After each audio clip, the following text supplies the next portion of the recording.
Oh, Ghana. We laughed, we cried, and Josh and I both got proposed to. This is Nana, y'all. Apparently, my African husband asked him for my hand in marriage and for that picture. That's me. Hey, y'all. That's 14K, Mike, our driver, and my mom. So cute.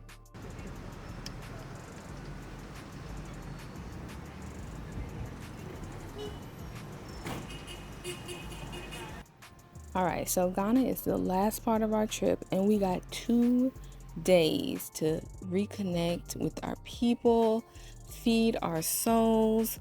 But first, we gotta eat.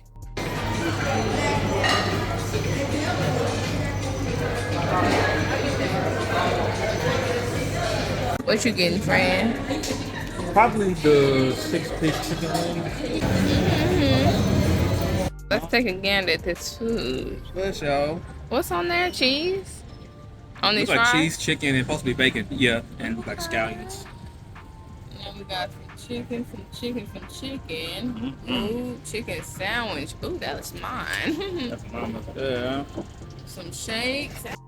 First full day in Ghana, we hit straight to Cape Coast and got caught in the middle of Queen Mother of Cape Coast's funeral. It's a Ghanaian tradition to wear red and black at the first part of the funeral, and then white and black for their celebratory send home.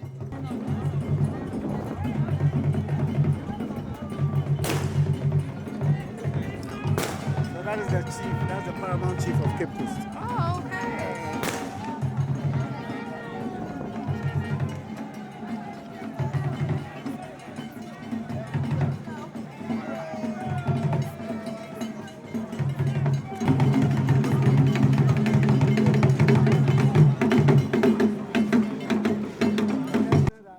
Look at my mama, y'all. She loved the kids.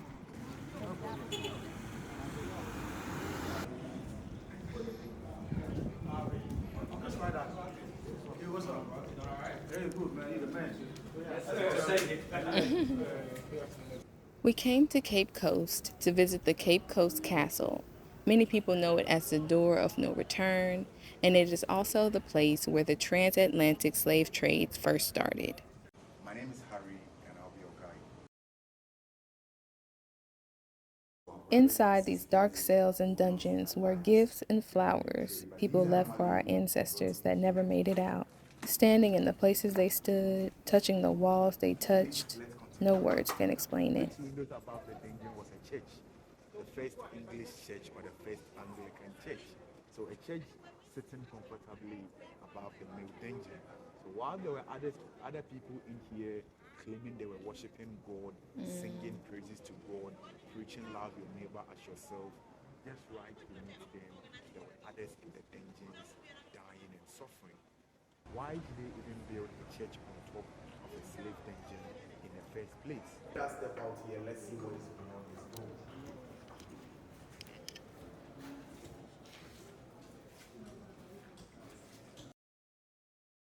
Click on top of the door. What do you see? Door of return. The same door has been named as the door of return. Let us not forget that Black Americans, they are not white people. They are not from America. They are all from Africa. It's because of the injustice that occurred in here. That is how come today they found themselves in the Americas and the Caribbeans. The door of return is to bring back home our brothers and sisters who left these very shores 400 years ago and never returned back again. We are asking them to return back home now, for there is no place like home. So on this point, I would want to say Akwaba to you all for returning back to the motherland again. Thank you.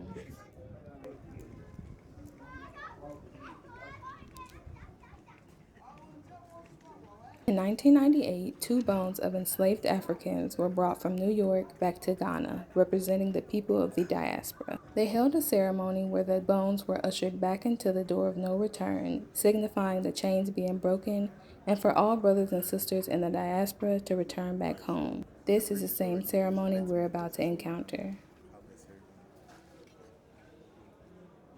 Ago! Amen. When you there? Ago! Amen. This is how we Africans communicate to the Supreme Being. But before we can communicate to the Supreme Being, we need to first of all invoke the spirits of the deities and ancestors. We can invoke their spirits through water, hard liquor, or soft drink. After he had poured the hard liquor into the calabash, he first of all raised the calabash up, and what he said was that he was calling upon the Supreme Being to bless it before he goes ahead to invoke the spirits of the deities and the ancestors. Now, just as it is being done in the churches, before the priest gives out the communion, the priest would first of all have to raise the communion up, ask God to bless it. He takes to prove to everyone it is safe to take in before he then goes ahead to distribute the communion. That is what exactly he did. Now, after he has asked God to bless it, he takes to prove to us it is safe to take in. Now, he poured it on the ground. He called upon the names of the deities and the ancestors. He was inviting them to come listen to our prayers. Now, the deities and ancestors, they are serving as intermediary between us and the Supreme Being. He poured it on the ground. He called upon the names of the deities and the ancestors. He was asking for guidance and protection for us. Whatever that we came here to do, may it be a successful one. When we are done and we are going back home, they are asking for traveling mercies. Whatever that we do, may the deities and ancestors be there and guide us in our all endeavors. When people travel or leave the house for a very long time and they return back home, we pray and commit them into the hands of the deities for returning back home. They were part of us, but due to some circumstances, you would have to leave us. But today, if you are back here, then we feel that there is a need for us to pray and protect you, commit you into the hands of the deities in your all endeavors.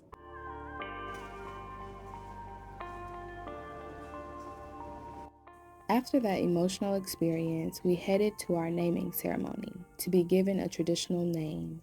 In their tradition, our tradition, you are named according to the day of the week you were born, and then you are given a name. When we say Ajiman, a savior of a nation. AC Sika, meaning wealth.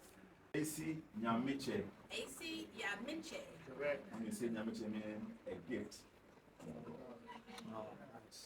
During the ceremony, we performed traditions that instructed us to always speak up and speak our truth.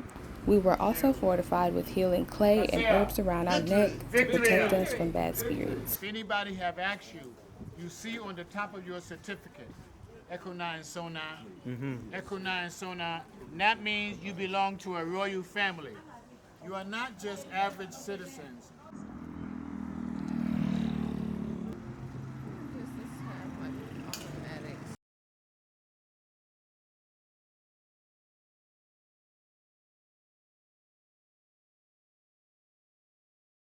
So now that it's come to an end, what do you feel? Like, what are your final words? How do you feel about I'm black, man.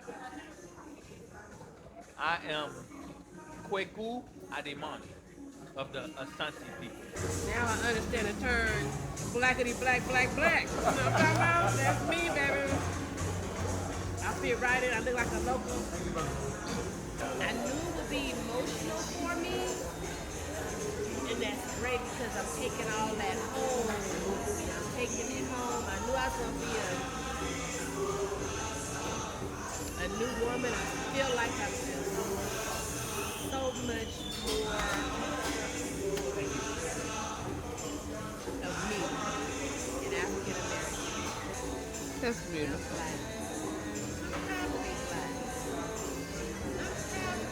It's a lot going on, but I can say I'm proud to be black.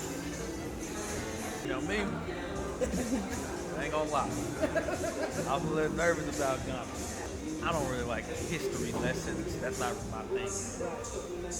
But after doing it, I'm more appreciative of my roots. You know, I learned a lot. It wasn't boring. It was nice to, rub elbows with the people of Africa, people of Ghana.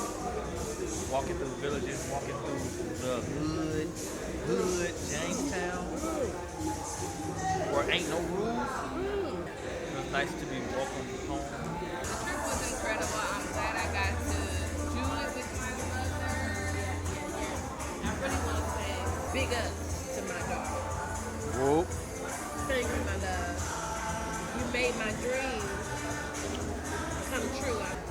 It's And I'm- important to share memories like this with your loved ones. You know, can't take the time for granted. So you just need to do it now. Just do it now. Let's do it.